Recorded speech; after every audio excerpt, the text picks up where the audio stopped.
नमस्कार, आप देख रहे हैं अवतार न्यूज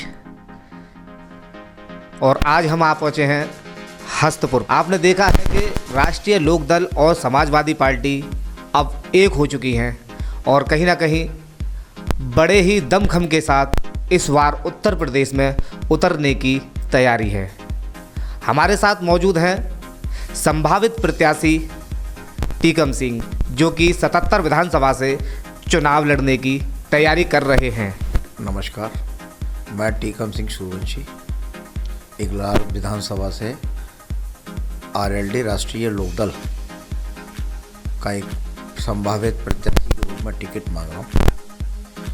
और मेरा मानना ये है, जो इगलास विधानसभा पर अब तक देश की आज़ादी के बाद जितने यहाँ प्रतिनिधि रहे हैं, मैं ये नहीं कहूँगा किसी ने काम किया नहीं किया। तो आपने देखा है कि पार्टियां बड़ी बड़ी घोषणाएं करती हैं।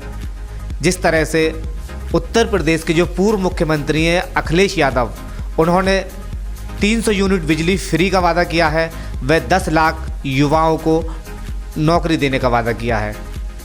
अब आपकी पार्टी ने उनसे पैक्ट कर लिया है, यानी कि गठबंधन हो चुका है। तो आपकी पार्टी ने किस तरह की घोषणाएं की हैं, वह विशेष मुद्दा क्या रहेगा उत्तर प्रदेश के चुनाव को जीतने के लिए? देखिए, पहली चीज़ तो मैं आपको बताऊं,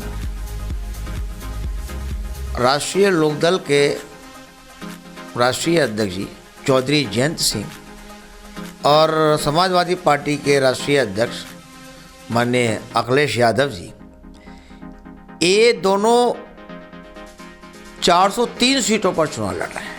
पहली चीज़, क्योंकि मैं आपको अगला प्रश्न इससे पहले करें कि कितनी सीटें हमें मिलेंगी, कितनी उन्हें, हम 403 सीटों पर लड़ रहे हैं। ठीक है, लोकदल और समाजवादी पार्टी मिलकर के, और जो अलायंस हुआ है जिन लोगों से भी, वो पार्टी नेतृत्व है।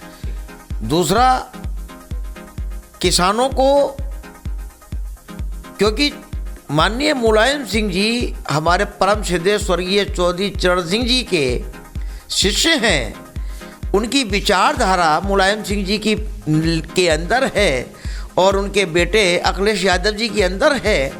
इसलिए दोनों पार्टियों की विचारधाराओं में, दोनों का अलायंस में, दोनों के पत्र में हमारा लोक संकल्प पत्र है।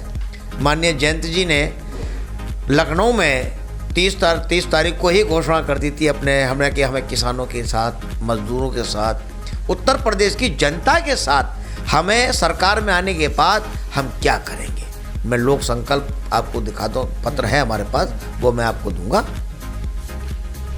देखिए, कहीं ना कहीं ये इगलास जो क्षेत्र है, 77 विधानसभा की यहाँ से जो सीट है, यहाँ पर ज़्यादातर किसान ही रहते हैं। और कहीं ना कहीं जब किसान के हित की अगर बात की जाएगी तो जाहिर सी बात है कि यहाँ से सीट निकलना लाजमी होता है। सारा बजट तो गुजरात चला गया और बचा कुचा मोदी जी ने अपने संपर्क में ले लिया।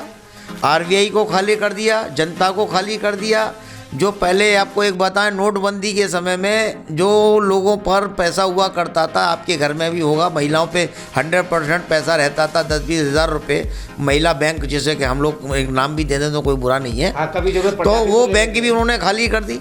तो मैं समझता हूँ पूरे विकास का जो पैसा था, मोदी जी ने अपने ऐशो आराम और गुजरात के ऐशो आराम और अडानी अंबानी, ये तो 3-4 लोग हैं, उनके ऐशो आराम में लगा दिया। अभी एक बात और मैं बता रहा हूँ भाई, आज की तारीख में व्यापारियों का कर्जा माफ हो रहा है। आप देखो, आप ही से हम लोगों की रिपोर्टिंग सब होती है। व्यापारियों का कर्जा माफ हो गया 150 हज़ार करोड़ का।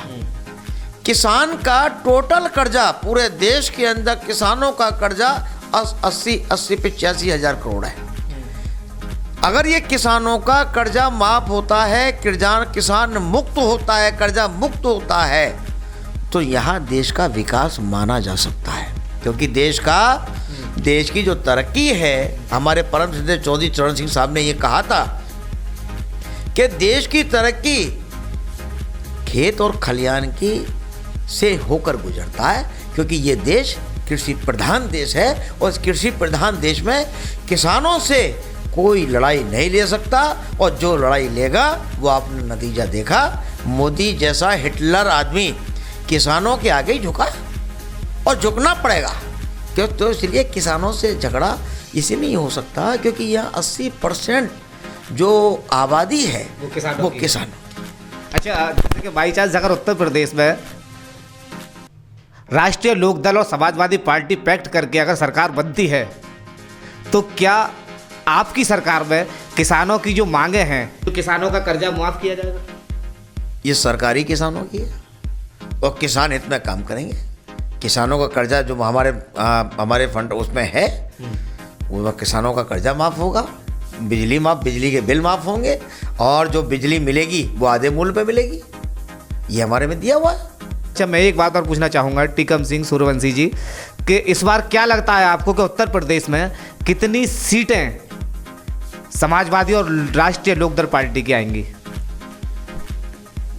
देखो, हम लोग सरकार बना रहे हैं और सरकार तक पहुंचने तक जो बहुमत होता है उससे ज़्यादा हमें सीट मिल रही है।